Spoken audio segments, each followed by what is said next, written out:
4 திசைகள். இந்த மாதிரி போட்டோம். இந்த 4 திசைகள்ல எப்போ எங்கிருந்து பார்த்தீங்கன்னாலுமே ஒரு திசைக்கு இன்னொரு திசைக்கு இடைப்பட்ட கோணம் நம்ம சொல்லலாமா? ஒரு திசைக்கு இன்னொரு திசைக்கு இடைப்பட்ட கோணம் என்னன்னு சொல்லலாம் நம்ம? 90 டிகிரி செங்கோணம் வருது. இந்த செங்கோணம் வருது. சரி, இப்படி பிரிக்கலாமா? தனித்தனியாக பிரிக்கலாங்களா? இது ரெண்டா பிரிக்கலாங்களா? ரெண்டா பிரிக்கிறப்ப என்ன வருது? 45 டிகிரி 45 டிகிரி சரி சமமா சரி பகுதியாக பிரிக்கிறப்ப 45 டிகிரி 45 டிகிரி.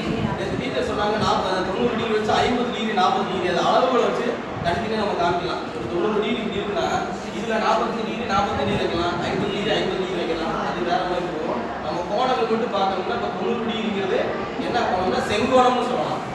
செங்கோணம்னு சொல்லிட்டு அதுக்கடுத்து பார்த்தோம்னா அது ரெண்டாக பிரிக்கிறப்ப 45 டிகிரி வருது. இந்த 45 டிகிரிங்கிறது குறுங்கோணமாக சொல்லலாம். திருப்பி இதில் மூணையும் சேர்த்து நான் இது ரெண்டையும் எடுத்துட்டோம்னா இந்த மாதிரி எடுக்கிறது இந்த மாதிரி எடுத்தோம்னா இந்த நேர்கோணம் சொல்லலாம். சரிங்களா? ப்ராக்டிக்கலாக நிற்க வச்சு சொல்லிடலாம். ஸ்டூடெண்ட்ஸ் நிற்க வச்சோம்னா இன்னும் நீட்டாக அவங்களுக்கு அண்டர்ஸ்டாண்ட் பண்ணிக்கிறதுக்கு வாய்ப்புகள் இருக்குது. நம்ம சாதாரண இந்த படத்து மூலமாக சொல்லணும்னா இது வந்து செங்கோணம், இந்த 45 டிகிரிங்கிறது குறுங்கோணம், இது பார்த்தோம்னா நேர்கோணம், கொஞ்சம் பின்னாடி வந்துச்சுன்னா இந்த மாதிரி வருதுன்னா பின்வளைவு கோணம் அப்படின்னு சொல்லலாம். மொத்தமாக எடுத்துக்கிட்டோம்னா முழு கோணம் சொல்லலாம். சரிங்களா? அப்போ 0 டிகிரி பூஜ்ஜிய கோணம், 45 டிகிரிங்கிறது குறுங்கோணம், 90 டிகிரிங்கிறது செங்கோணம், 120 டிகிரிங்கிறது விரிகோணம், 180 டிகிரிங்கிறது நேர்கோணம், அதுக்கடுத்து 270 டிகிரி பின்வளைவு கோணம், 360 டிகிரிங்கிறது முழு கோணம் நம்ம சொல்லலாம். இவ்வளோதாங்க கோணம். இது மட்டும்தான் 6ஆம் வகுப்புல சொல்லியிருக்காங்க. இதில் இன்னொரு சொல்லணும்னா ஒரு கடிகாரத்தை வச்சு நம்ம சாதாரணமாக சொல்லலாம். இப்போ திசைகளை வச்சு சொன்னோம்ல, அதே மாதிரி கடிகாரத்தை வச்சும் சொல்லலாம். இந்த கடிகாரத்தில் கோணங்கள் எப்படி எப்படி உருவாகுது, அந்த கோணங்கள் என்னென்ன கோணங்கள் எவ்வளோ சொல்லி தெளிவாக சொல்றதுக்கு இது ஒரு வாய்ப்புகளை பயன்படுத்தலாம்.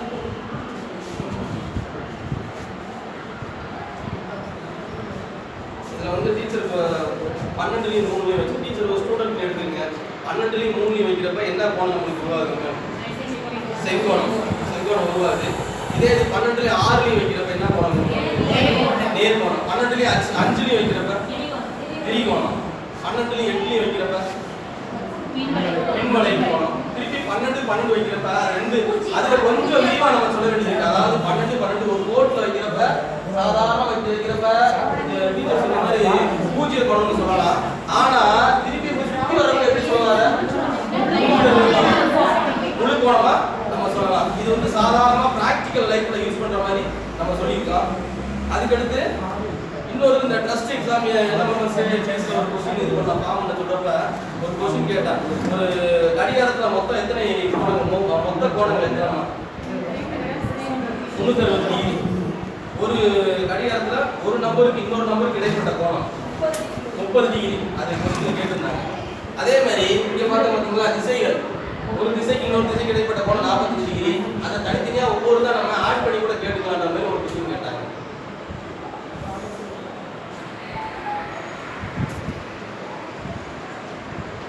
அடுத்தது எங்க நம்ம பிராக்டிகல் லைஃப் யூஸ் பண்றதுனா சின்ன குழந்தைங்க விளையாடுறப்ப இந்த சீசால என்ன கோணம் உருவாகுதுன்னு சொல்ல முடியுங்களா? நேர்கோணம். நேர்கோணம். இப்போ ஒரு சீசா உருவாகுதுன்னா அது என்ன கோணம் உருவாகுது? நேர்கோணம். மேல நம்ம பார்க்க முடியல, கீழே பார்த்தீங்கன்னா இந்த இடத்துல ஒரு நேர்கோணமா உருவாகுது. இதுல என்ன கோணம் இருக்கு, இதுல என்ன கோணம் இருக்கு தனியா நம்ம பிரிச்சுக்கலாம். இதுல ரெண்டு விடுபட்டு போச்சு. என்ன சொல்லணும்னா சாதாரண என்னென்ன கோணங்கள் சொல்லிட்டோம், அதுக்கு அளவுகளை வச்சு பார்க்குறப்ப நிரப்பு கோணங்கள் 90 டிகிரினா நிரப்பு கோணங்கள், 180 டிகிரினா மிகை நிரப்பு கோணங்கள் தெளிவாக சொல்லி கொடுக்கலாம். அதுக்கடுத்து ரேம்ப் நம்ம ஸ்கூல்ல யூஸ் பண்ணுறதுனா எங்கே கோணம் உருவாகுதுன்னு மாணவர்களுக்கு இன்னும் கொஞ்சம் ரேம்ப்ல வந்து சாய்வு கோணம் நம்ம வருதுங்களா, இங்கே வந்து 90 டிகிரி சொல்லலாம். அடுத்து ராட்டினம் சுற்றுறப்ப நம்ம சின்ன வயசு விளையாட்டு சுற்றுருக்கு பார்த்தோம்னா அது வந்து 360 டிகிரி அப்படின்ற மாதிரி சொல்லலாம். அவங்க யூஸ் பண்ணுறது விளையாட்டு போக்கில் சொல்றதுக்கு பயன்படுத்தலாம். அடுத்து பொதுமைப்படுத்துறது இந்த செயல்பாடுகள்லாம் நம்ம கிளாஸ் ரூம்ல யூஸ் பண்ணுறது ஒரு பொதுமைப்படுத்தலாம். ஸ்டூடெண்ட்ஸ் வச்சு யூஸ் பண்ணுறது நல்லா இருக்கிற டீச்சர் வச்சாங்களே இந்த கடிகாரத்தை வச்சு பயன்படுத்த ஒரு நம்பருக்கு இன்னொரு நம்பருக்கு இடைப்பட்ட கோணம் 4 கோணம் வச்சு 4 நம்பருக்கு எந்த கிளாஸ் சார்? ஆமாம், அந்த கை வச்சு சொல்லலாம். இது வந்து சொல்றப்ப அவங்க கரெக்டாக வச்சு சொல்றதுக்கு ஒரு இது பண்ணலாம். ஸ்டூடெண்ட்ஸ் ஆமாம் அவங்க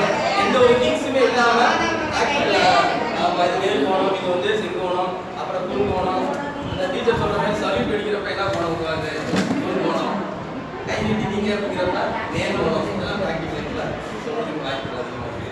சாதாரண இப்போ வினாக்கள் பார்த்தோம்னா நேரடி வினாக்கள் எல்லாமே உங்களுக்கு ஓரளவுக்கு தெரிஞ்சதுதான். அடுத்தது இந்த நேஸ் கொஸ்டின்ஸ் தான் சொன்னேன், ஆர்பி சார் சொன்னாங்க நேஸ் கொஸ்டின்ஸ் சொல்லியிருக்கேன். நிரப்பு கோணத்தில் 2/3 பங்கு எவ்வளவு? A 30 degree, B 60 degree, C 90 degree, D 45 degree. நிரப்பு கோணத்தில் 2/3 பங்கு எவ்வளவு? 60 டிகிரி. அடுத்தது இப்படி கொடுத்துருக்காங்க.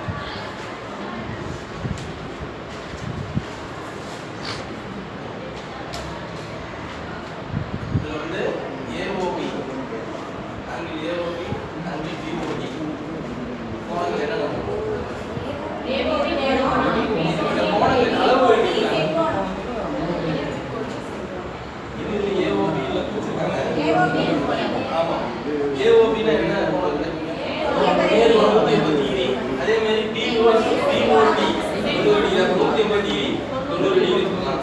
அடுத்தது கொடுக்கப்பட்டுள்ள கடிகாரத்தில் ஒவ்வொரு எண்ணிற்கு இடைப்பட்ட கோணம். இந்த மாதிரி ஒரு கடிகாரம் பார்த்தோம்னா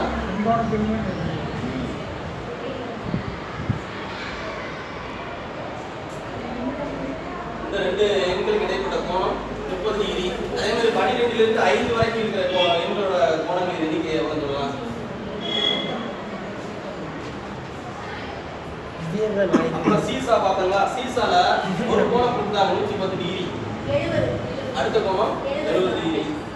ஒரு கோணமும் அதன் மிகை நிரப்பியும் சமம் எனில் அக்கோணம் A 45 degree, B 60 degree, C 90 degree. அதுக்கு இந்த மாதிரி யூஸ் பண்ணுறது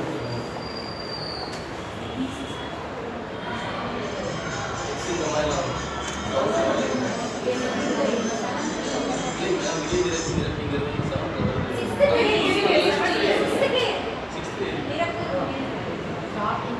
அதாவது நீங்க சொல்றது பின்னாடி இந்த முன்னாடி 180 டிகிரி 2x + x ன்ற மாதிரி பேசிக்கா சொல்றது எல்லாமே 6 அவர் தேர்ட் ஸ்டாண்டர்ட்ல இருந்து வந்தது சிலது 6ல இருந்தாங்க.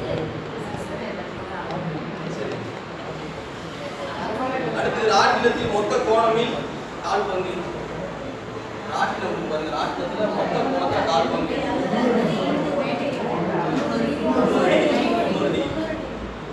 கவனில் இடைப்பட்ட கோணம் கவன் சொல்றாங்களா சார்? இல்லை, அதனால நான் குருமானமே வராதுங்க. கவன்ல குருமானமே வராது.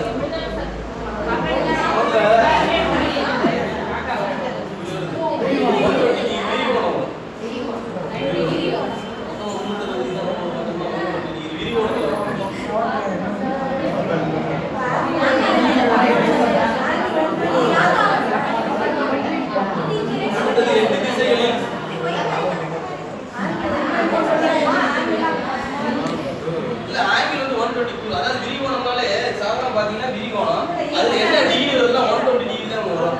சாதாரண எடுத்து பாத்தீங்கன்னா இதுல வந்து சில பேர் இப்படி யூஸ் பண்ணிருப்பாங்க. இதெல்லாம் வந்து பாக்குறப்ப நம்ம டிகிரி விட்டு தான் சொல்ல போறோம். விரிகோணம் அவங்களுக்கு பேசிக்கா புரியுற மாதிரி தான் சொல்ல போறோம். அடுத்தது பார்த்தோம்னா 8 திசைகளில் அடுத்தடுத்த 3 திசைகளில் கோணம் சம இடைவெளியில் உள்ள அடுத்தது 8 திசைகளில் அடுத்தடுத்த 3 திசைகளின் கோணங்களின் கூடுதல். A 115 degree, B 125 degree, C 135 degree, D 145 degree, 135 degree. நல்லா சொல்லுங்களா? கோணங்கள் நம்ம பார்த்தது கோணங்களை அவங்க அளவுகளை வச்சு வகைப்படுத்திருக்கோம். அந்த ப்ராக்டிக்கல் எப்படி யூஸ் பண்ணுறதுன்ற மாதிரி சிலதெல்லாம் சொல்லியிருக்கோம். நீங்கள்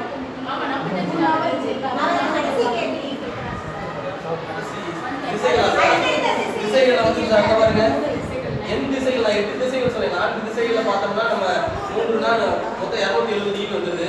இது 8 திசைகள்ங்கிறப்ப 3 திசைகள் பார்த்தோம்னா 1 2 3 45 90 டிகிரி 45 135 டிகிரி இருக்கு. வேற ஏதாவது நீங்க கோணங்களை பத்தி ஏதாவது சொல்லணும்னா ஏற்றுக்கலாம். கோணங்கள் வாங்கி இல்லாட்டி ப்ராக்டிக்கல் எப்படி இதோட இன்னும் யூஸ் பண்ணலாம் சார் அதுக்கு ஏதாவது வாய்ப்பு இருக்குதா?